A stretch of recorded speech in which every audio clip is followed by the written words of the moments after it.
it's Shira7. I'm back. Diaries of a Former Mortician Vlog 16. Okay, so I got a few questions, and one of the questions was, is there any way to skip the embalming process and just be buried straight to the ground with no casket or anything? Yes, it's called a Muslim burial, and because in the Muslim tradition, they just take the unembalmed body, wrap the body in a sheet with the clothes on him or her, and they bury the body directly into the ground so that the body is touching the ground. And then they put a cement vault on top of the body, and so like upside down, so that it's kind of like protected from the outside. And they put all caskets or anything buried in a vault, a cement vault, because when the tractors roll over the cemetery lawn, they don't want the ground like squishing in and, you know, crushing the deceased. So they're all buried in cement vaults inside the ground. Also, sometimes they use wood if they're really cheap, but most of the time it's cement. So that is one way to avoid being embalmed and not having to buy a casket, is to have a Muslim burial. And you have to have that done within a certain amount of time. You can't wait a week, okay? They won't like hold you that long. Besides, if you're a Muslim anyway, in their tradition and their religion, you need to be buried before the sun sets or something, or rises. So it's pretty quick. Also, I got some more questions about like, if you want to be a funeral director, how much money do you make? That depends on the funeral home, of course, and the area, the size of the city. If you work for a corporate funeral home, an individual funeral home, or, you know, just if you sell pre-need funerals, because sometimes you don't even have to go to school. They just need salespeople to sell pre-need funerals, and you can make pretty good money off of that too, and still be a part of the funeral industry. And you don't have to go to school for that. You just have to be a really good salesperson. So, and it also depends, like, if you are a good salesperson and you're a funeral director, you probably can get more commission. It's kind of like selling cars, you know. The more expensive funeral you sell, the more you get paid off of it. And I'm sure they do now give incentives to funeral directors to upsell. So you can make probably about, you know, $40,000-$50,000 a year, or depending on what type of funeral home you work for. If you work for a lower end funeral home, you might not make that much. But if you work for a higher end funeral home, you can make a lot more. So just depending on your clientele. Anyway, and the hours in a lot of funeral homes are long, okay? If you work for a corporate funeral home where there's lots of people working, it might be a little bit better, but in most cases you're working, you know, a lot, like 12-hour shifts. So it's just part of the job, you know. And most funeral directors I know, you know, they pretty much live in their own funeral home. Like, if they own it, they pretty much are there all the time, and it's just a part of their life, you know. And like and also like families, they just want to be around you. They want to talk your ear off. You can't just like pawn them off. If they have like a long story to tell about Jim, whoever just died, you got to sit there and listen. So sometimes like you have to like skip your lunch break because, or go on it later because this family member who's about to spend $20,000 on a funeral wants to tell you Jim's life story. So it just depends.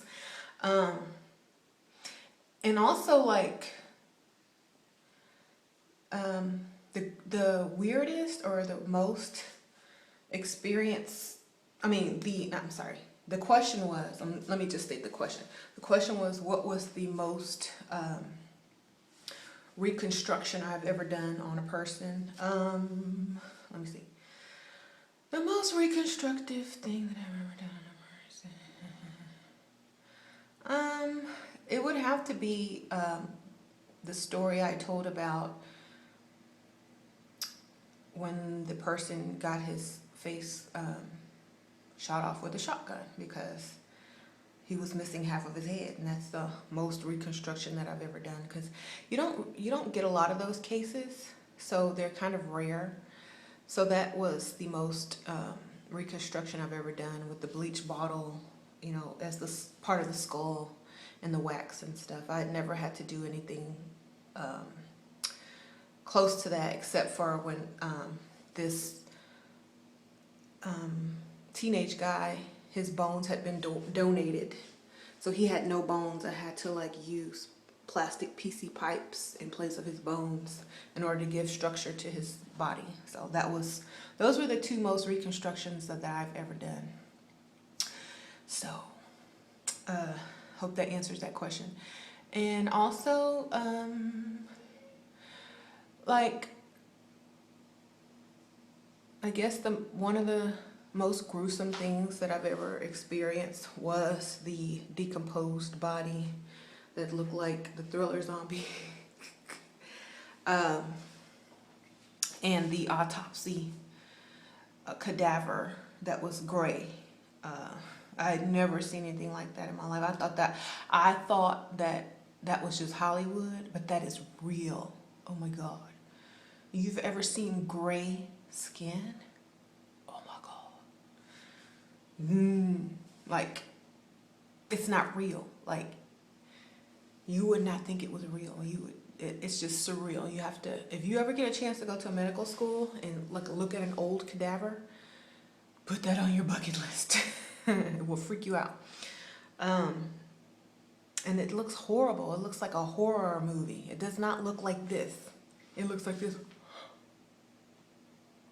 But the skin is gray, and it's really stretched out like that. And the eyes are not eyes anymore. They're like sunken in and blue, and they have like, they're sunken in like old dried up prunes or something. You gotta see it. I should have taken a picture of it, but like back then in the old days, not the old days, back then they didn't have like, well, I don't even think I had a camera on my cell phone back then. That's how long ago that was, but I'm sure you can find it on the internet. I'm sure somebody has gone in and YouTubed an old cadaver that y'all can find. Go look it up. If I find one, I will link it, okay? I'm gonna go look for one. But if I find one, I will link it below. So, and another little funny story that I could tell you is, I'm in my bathroom if y'all hear an echo.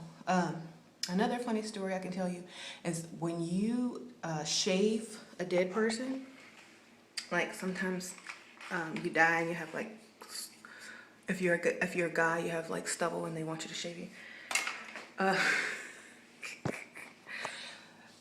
Because your skin is not alive anymore, it gets burned with razor, and it would be all red and rashy and stuff. So like a lot of people have to use like the electric razors on the skin. And before I knew that, there's this lady and she had like some spare eyebrow hair, and I wanted to clean it up.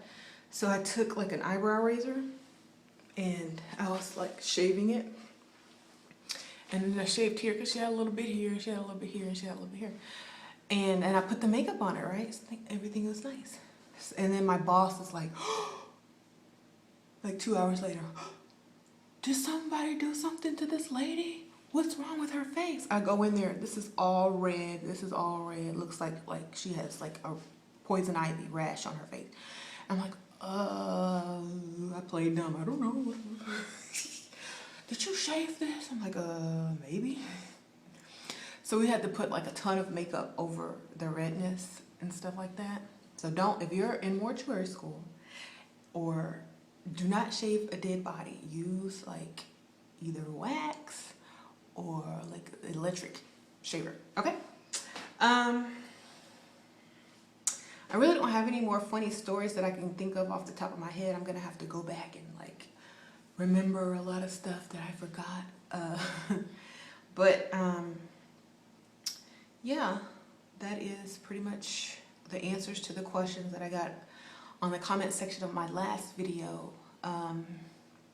I'll answer another question that might not have been asked. A lot of times when you're embalmed, your color looks a little bit off because you have no blood in your body. It's replaced with embalming fluid. And embalming fluid is sometimes tinted like orange or like pink to give you that pinky glow. But that's not enough sometimes. Sometimes you look ashy and gray or like pale. So they have these special lights that they put near the casket, and it's like they're pink lights to give you like that blood flow look. So a lot of times if you ever notice that there's lights near a casket, and why are these lights shining on the casket? That's why it gives the body a more natural glow and look. Now they make cosmetics to help with that as well, but the light also, you know, gives more lividity to the body, makes it look more like they're sleeping instead of dead. Okay, well, I hope y'all enjoyed this episode or this vlog of Diaries of a Former Mortician. Ask me some more questions. Get as detailed or as technical as you like. I'll answer them to the best of my ability. If you have any questions, let me know. I'm in Houston, and if y'all are in Houston, or if anybody's in Houston, there is a school called the Commonwealth Institute of Funeral Service, or the Commonwealth Institute of Funeral Services. Yeah, I think that's it. And that's where you go to school in Houston to be a mortician. I know there's one in Dallas, but it's by a different name. So most major cities have a funeral service school. You just have to like look it up, and they might be far out. Or if you're in like a small town, you might have to go to like the outskirts or go into the major city near your area. I don't know, but usually that's how it works. So, and if you do go into the funeral industry and you find out that you don't like it, there's other things you can do with that degree as well. Like you can work for the medical examiner's office, you can sell funerals, you can work in a cemetery and sell funeral plots. You can be a funeral advisor, like going with the family to the funeral home when they make funeral arrangements to make sure they don't get ripped off, and blah, blah, blah, blah. There's many.